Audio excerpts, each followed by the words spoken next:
So now that I've found these newer interesting channels on here, I think I'll just go over the whole detailed story as calmly and collectively as I can. When I was younger, my sister was a wild child. My parents, well, my father anyway, had his own problems with Mason County and Maysville Police Department. Being drugged at the downtown bars, it's not a new thing. Anyway, he used to lie for my sister and claim that I brought drugs home from school with me. Oh no. My sister was a fall-down drunk by the time she was a junior in high school. Don't ever let that get to you. Where in the hell have you been? Anyway, during one of their, stupidity things, my mother was medicated at that point in time, and my sister was on drugs and alcohol. They are not credible witnesses to it. My father smoked up to 5 packs of cigarettes a day, and all that nicotine can really, screw with stuff too. Whoever came into our home that night and bludgeoned me, knocking afterwards, I hope they eat shit. First time I've ever shaved my head in my life, and it's not because I'm a white supremacist. Scar, the beginning of it.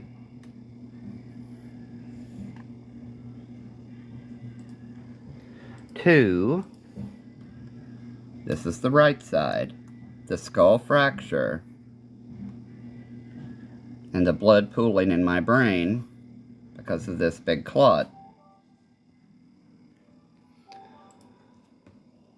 Granted, my father was abusive, and so were both my mother and sister. My sister, I'm almost positive it was her, pushed me down the basement stairs one day just for standing in the doorway. In the way. I had plenty of farm accidents. The accidents didn't create that skull fracture. That was brutality. Let me tell you a little bit more about the background. I'm a non-conforming gay man, proud of it. I used to wear lingerie when I was a kid for entertaining myself in the privacy of my own home. They didn't like it. So the sheriff at that time, Tony Wentz, and his wife, Charlotte, Secretary at Straub, and their associate, Wendell Mason, among others, Donald, my uncle, county attorney, senior partner for Mason County, Kentucky, producing video voyeurism porn with children in it. Well, anyway, back to Tony Wentz and Wendell Mason, among the others, offered to buy me animals to screw so they could pop loads watching and recording it. Every time I tried to report anything, there was his bitch wife bitching about her steak from Deshays not being cooked fast enough. And it just got progressively worse, especially with my parents' mental health and my sister's activities. By the time I got to middle school, Jones, the Boers, marijuana, and IT, and Elizabeth Butler's bombshell P messages over their system, and Gary Boer's wife, Deborah Freeman Boer, 2468 the brass ring and pulling it for them.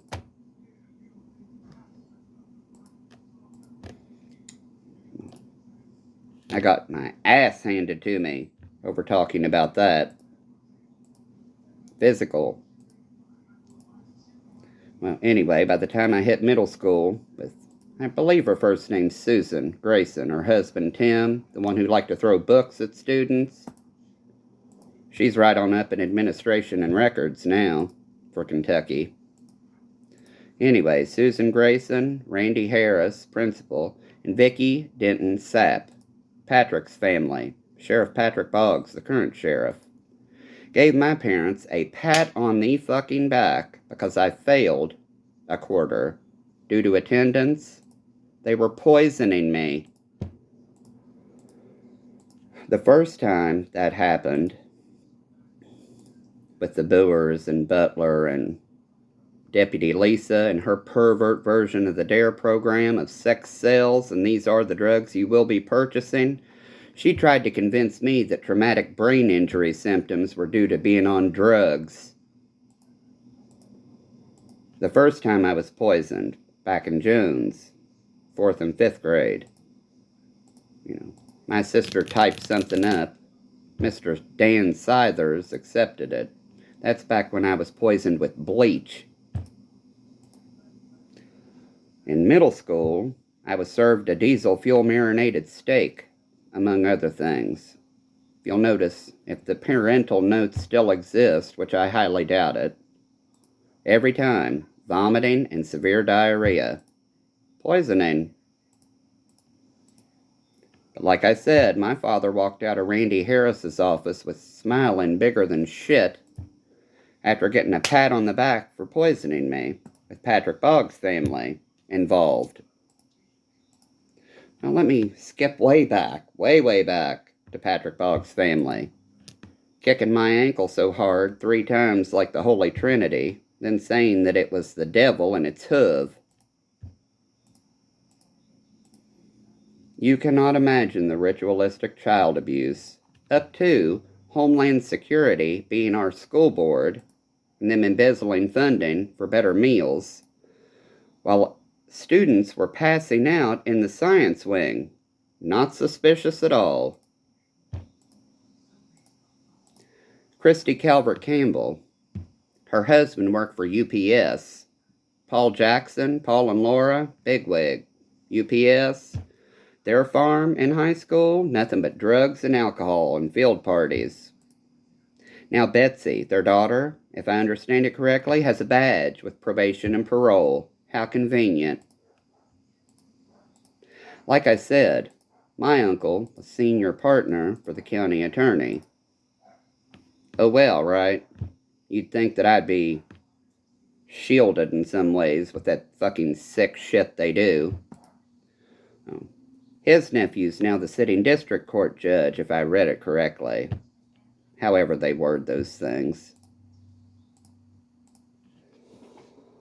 So from the child porn, to the abuse, to the we want to buy you animals for more child porn productions, to collapsing in the high school hallway where they were fucking students and selling drugs.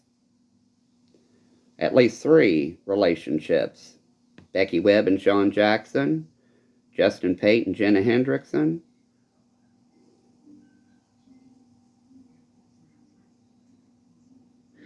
Aaron Thompson, who's now married to Maysville police officer Chris Neal, who's the community liaison for Maysville. Well, no fucking wonder. His current wife was fucking not only him. And the drugs they were selling. Straight up to Aaron Thompson Neal and Susie Hull. So shall I show Wes's admission of an appeal to heaven with a Christmas tree for the shit the Hull family was peddling? Complaining officer for me, Ryan, and Devin Hull. Like I stated, Darren, Deputy Darren, a hell of a lot nicer than his goddamn snot-nosed son. Deputy Devin, who pulled me over in 2015 before Brown County, at one of those goddamn unconstitutional roadblocks. I didn't know you lived way out here. Yes, you did. You stopped me in this very spot a decade ago in the Jeep. It's none of your business what I drive. The last time I looked at the title of this vehicle, it was a Lexus. How in the hell would I know?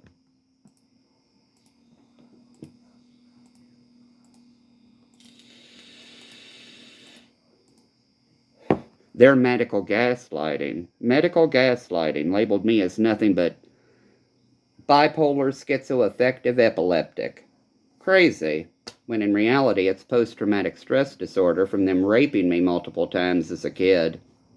But they had to label it something making me look completely crazy and hypersexual.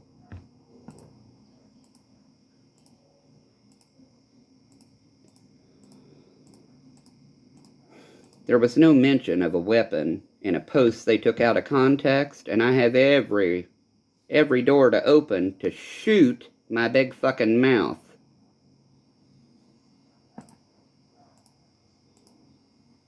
The elderly are a wealth of information, especially when they put it on paper. So if you haven't talked to your grandmother today, I suggest you call her.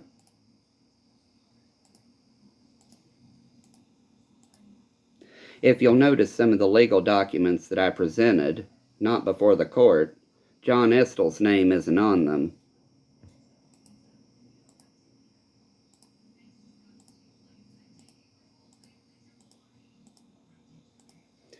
So shall I talk about sitting judges when they were prosecuting attorneys ignoring the cries of children who were being raped?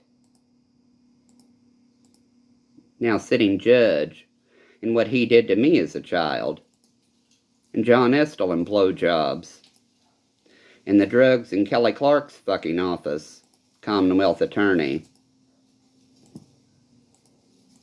and they're moonlight bartenders. This is at one of the date rape bars in downtown Maysville.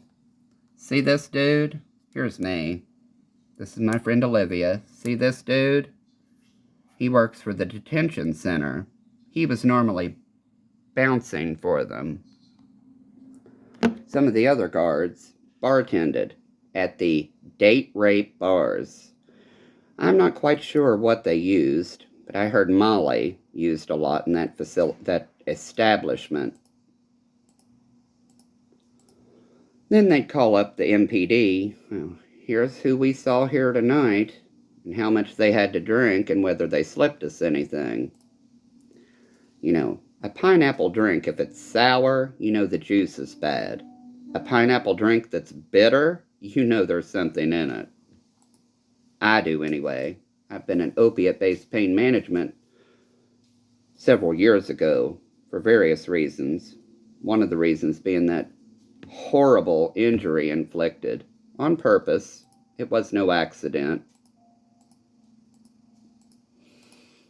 Now I'm a medical cannabis patient in the state of Ohio.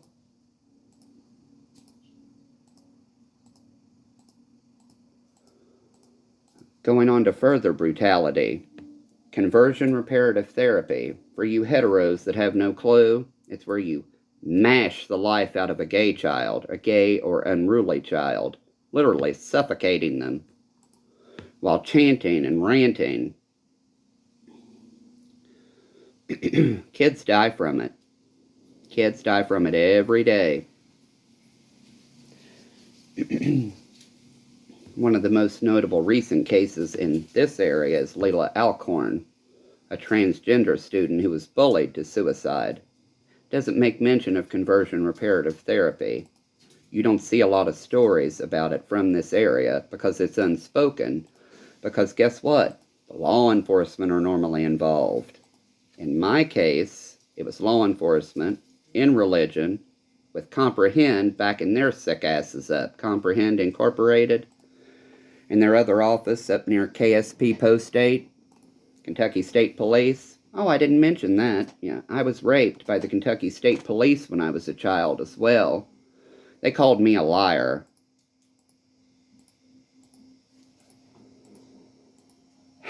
Anyway, children die every day from conversion reparative therapy. Still totally legal in the Commonwealth of Kentucky. For now. But anyway, Comprehend, when I would try to sit and discuss what wasn't going on at home, they would tell me to get my ass out of the room. That disgusting basement office with the back door. And if I refused to leave because they were failing to document human trafficking, my sister would grab me and yank me as hard as she could, just like I've seen her do her own children. Guess what? That causes permanent nerve damage in some cases. When I wake up of a morning and go to stretch, I'd rather cut them off. But that'd be crazy.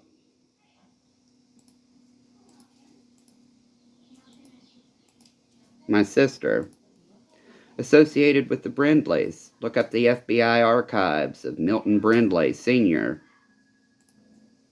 She dated his son, Milton Brindley Jr. Phentermine was one of their getting caught moments. Yes, that explains a few things.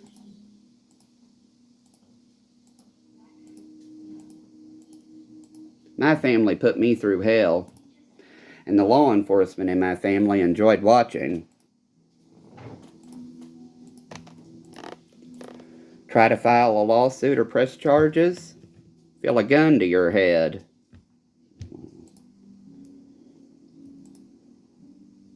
Shall I talk more about my mother's side of the family and them haze-drugging kids? And Donna Werline Osborne and tampons up bad little boys' butts? And yeah, my family. Sound like great people, don't they? Nailing my ass to the wall just for being gay.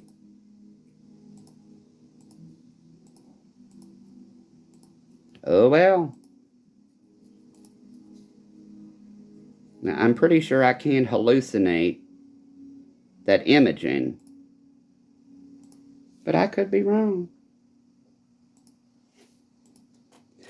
That imaging, skull fractures, totally undocumented in my medical file anywhere, to my knowledge. And you want to know why?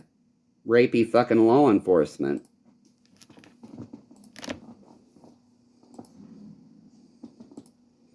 Nowadays, all they say is, Mr. Horde, you run the risk, or you're filing a false police report. I'll take that risk so that in a courtroom I can sit and argue my case only for you all to sit and drug me beforehand, so that I'm sitting and drooling on myself.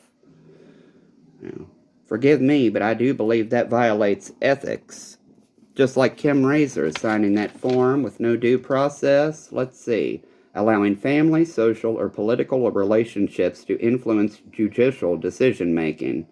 Kentuckians for medicinal marijuana accepting funding from Foxwood Wood Nestle, child porn producing, peddling pieces of shit, and then donating resources to Kim Razor's campaign. Not to mention her ties to the date rape bars. Engaging in improper political campaign activities. When she campaigned at Orangeburg Volunteer Fire Department in 2017, I have photos of it. Federally illegal substances were being passed out as door prizes. With Mr. Boggs, Mr. McKay, Miss Yeary, and Miss Razor all present. Obstruction of justice, perjury, or filing a false document. Tina Jones-Wallace lost her job with Comprehend, didn't she? Oh well.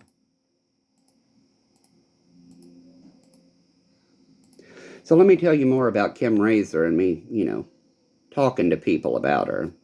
Talked to a Fleming County resident in a child custody case. That person could have been lying and filling my head full of shit, but I'm going to say it anyway.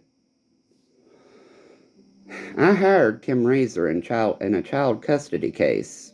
For 6 months, I didn't see my kid. I hired a different attorney and the judge allowed it, and 2 weeks later I had my kid back. I said, well, let me tell you the human trafficking story. You make sure you talk to your kid.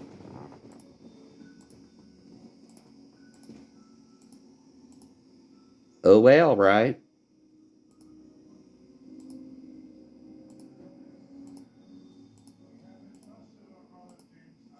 And that's the gist of my story. I try not to complain. I try to tell my story to see change. The systematic racism, the apathy to abject poverty, it's sickening to me.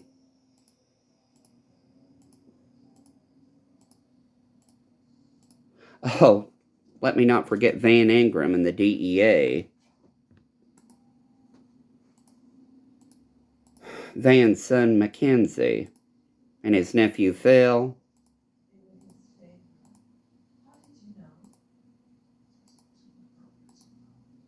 I've had it up to here with the medical gaslighting. Them falsifying, fraudulent fucking medical shit covering their sorry asses. So I fully support the Department of Justice banning chokeholds for federal officers and forcing them to wear body cameras now. Find out who's covering for who. Just like Mason County law enforcement now required to wear body cameras. They could have afforded them. They didn't want them. Let me tell you more about the county commissioners.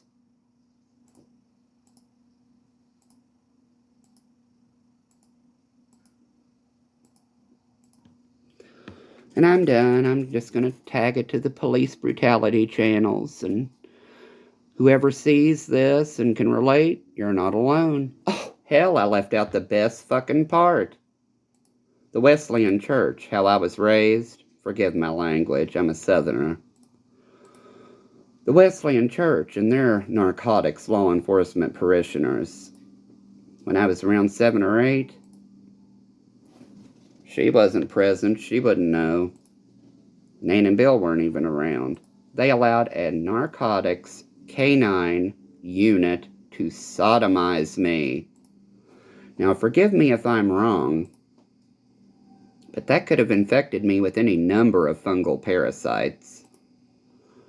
You know, try to discuss it with medical and they just look at you like you're fucking crazy. So, let me show you a few case laws of them doing that to other people. It's a huge thank you to the Honorable Kim Razor for suiciding me. But wait, for giving me the courage to come forward with my story. A story involving you. And Stocky. Be sure and tell Patricia I said hello.